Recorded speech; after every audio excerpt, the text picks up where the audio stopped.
গোপনে বিয়ে করেছেন শাকিব খান অপু বিশ্বাস, আর এমনই একটি ভিডিও ভাইরাল হয়েছে নেট মাধ্যমে।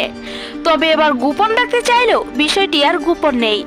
বাংলাদেশের স্বনামধন্য একটি টিভি চ্যানেল বিয়ের ভিডিওটি ভাইরাল করেছেন। জানা গেছে শাকিব খানের বাসায় ছোট করে ঘরোয়া মাধ্যমে বিয়েটা করেছেন শাকিব অপু। না, আজকে আমি এটুকু বলবো, আজকে অপুর সাথে কার বিয়ে হচ্ছে জানেন আপনারা? আপনি দাওয়াত রইল আজকে অপুর বিয়ে।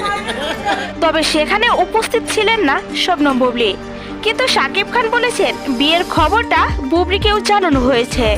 শুধু তাই নয়, শাকিব খান অপু বিশ্বাস আবারও জুটি বাঁধতে চলেছেন সিনেমা জগতে। আর তাই তো শাকিবের কথা মতোই নিজেকে স্লিম বডিতে পরিবর্তন করেছেন অপু বিশ্বাস। তো দর্শক, শাকিব খান অপু বিশ্বাসের নতুন করে বিয়ে করাটা আপনারা কেমন চোখে দেখছেন অবশ্যই কমেন্টে বলে যাবেন। बन्नू रे बन्नू मेरी चली ससुरा।